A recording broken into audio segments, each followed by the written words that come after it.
Hi everyone, and welcome to my channel where I talk about movies. And the movie I want to discuss today is Man's Castle. This is from 1933, so 92 years ago. It's a pre-code movie.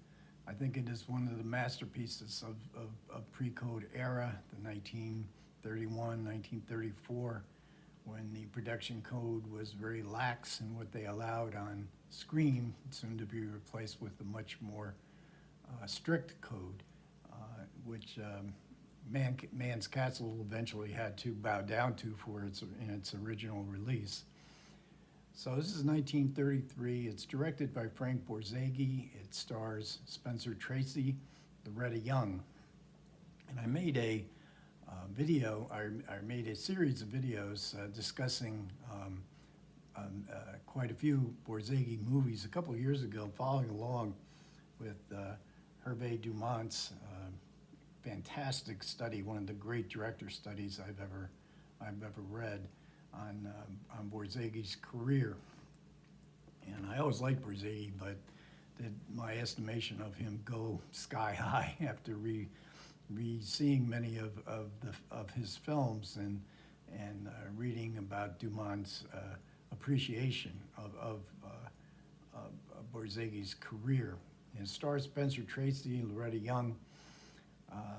Spencer Tracy was not yet a star, as 1936 was really where he became one of the most beloved actors in the golden age of American cinema. Loretta Young, he was 33 at the time of the filming. Loretta Young was 20.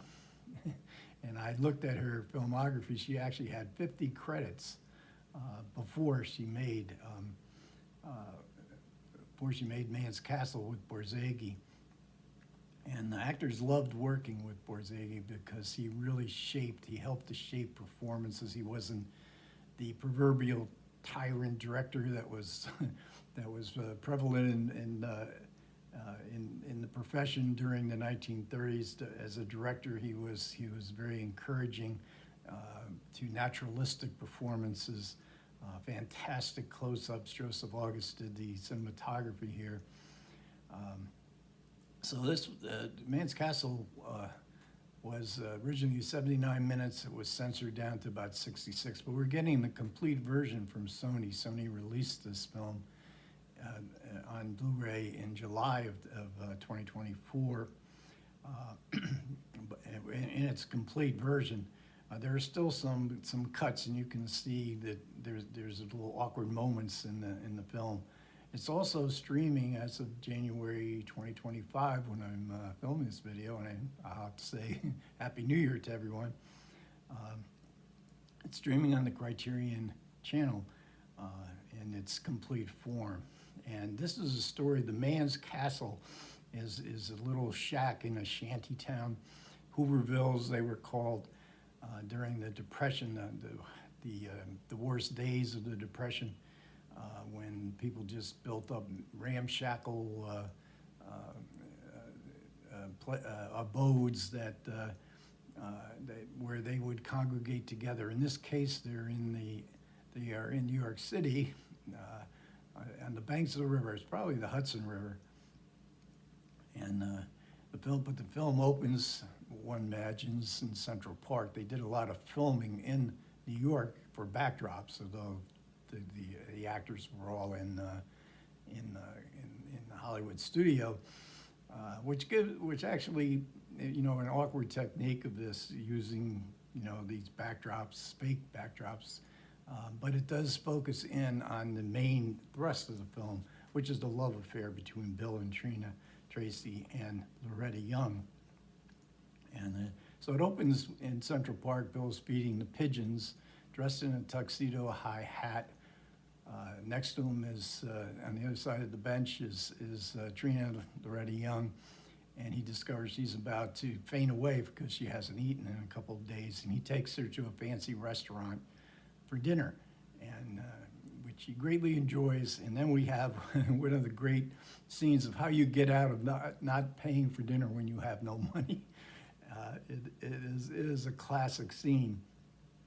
And Trina Trina, even though Bill is a roughneck and he says a lot of things to her that could sound threatening, but she knows she knows almost from the beginning that underneath that rough exterior that Bill has a heart of gold. And together they create a world of their own. So even though this is the Depression, they have their own sense of freedom as they cohabit together as man and wife outside the bounds of wedlock. Again, this is pre-code, and Bill warns Trina, I need to be free. I don't get too involved, but of course they do. Bill doesn't want obligations. He doesn't want commitments. But Trina sees something in him that she really needs, and that he is a true human being underneath this rough exterior, and that she can trust him. He doesn't want to work a 9-to-5 job. He has quite a gift of the gab, and he has quite great improvisational skills. You would think that Bill would be able to succeed in a capitalist world, but he has no desire to do so. He wants to be free. He sleeps with a hole in the roof so he can watch the clouds go by. During the day, the birds flying, listening to the trains go by, all of which convey to him the allure of freedom, the lack of obligations, he doesn't want to be committed to anything. But in Borzage's view, and Borzage was his career arc. This is a story that is really, I mean, this is like one of his masterpieces because, excuse me, because this is about the transcendent power of love and the necessity for it. And in modern days, we might look at such a movie, this is cliched and, Treacly, but Borzage really believed in the transcendent power of love, and two people, a man and a woman, getting together and completing each other. But they have to go through a test. Bill and Trina have to go through this test. They have to they have a faith in happiness, but how long can this happiness last? And because as in all of Borzage's movies, they tend towards the good, the virtuous. There's a spirituality to his movies. So there's a preacher in the shantytown, a former preacher. He is now a night watchman, played by Walter Connolly, in a very unusual role for him. And he represents good. He tries to read the Bible to Bill. But he's not insistent. And even in this Bible, Borzage has a verse from the Song of Solomon, one of the most erotic books ever written. And Borzage is a very erotic director. You can feel the power of attraction, of sexual attraction between Bill and Trina, as you can in almost all of Borzage's couples in his movies. And of course, this is, and there's evil there too. So there's always this fight between good and evil, and in which Borzage clearly comes across that love is all you need, as John Lennon once said. You have to learn to commit. You have to recognize this transcendent power of love. That the world around you really doesn't matter. It's what's there between a couple as they discover their own love and in its most substantial form. And this is emphasized with Borzage's poetic close-ups, especially of Loretta Young with her big doe-like eyes, and you can feel the intensity of their relationship. And I didn't know this, but according to Loretta Young, Tracy and Young were having a torrid affair off screen as well. So no doubt some of this plays into the effectiveness of their scenes together. And so Borzage really believed in this, and his first wife, he did not have any of this.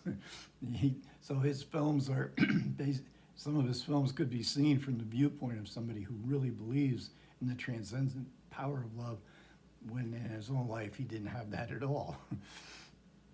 And it certainly adds a kind of a complexity to the emotional power of the films. So when the film was released, the Hayes office had already reared its ugly head, and there was so much here that, pre-code stuff, you see skinny dipping Bill. Inspector Tracy takes off his clothes and jumps in what I guess is the Hudson River, and then encourages Loretta Young to do the same. So we have this skinny dipping scene, we have this cohabitation outside of wedlock, we have intimations of prostitution, abortion, pimps, so the film was bowdlerized on its release, and it didn't get very good reviews. The French loved it. The French always loved Borzage. Now, in silent film days, Borzage was, in the early 1930s, Borzage was considered one of the great directors in the movies then. The French loved him, the Russians loved him. Eisenstein wrote glowingly of Borzage's technique, and a great classical stylist Borzage had become. He went back to the early 1920s in silent film, had big hits, won two, Seventh Heaven in silent films. He won 2 Academy Awards for Best Director. He's largely forgotten today. I did see a video by the Vulgarian Trolodyte, who was touting one of Borzage's 1940s films that I haven't seen in a long time. I have to dig that up. And Borzage, in the 30s, made other films that seemed like, to me, great classics of cinema, like History is Made at Night. His 2 of his anti-Nazi films, Three Comrades and Immortal Storm. Again, the world encroaching, the fascism. He was so anti-fascism because they would, the authoritarianism, they were obstacles to this discovery, this faith and happiness. And then in the 1940s, his career went sort of, commercially speaking, at least, it did not flourish in the early 40s.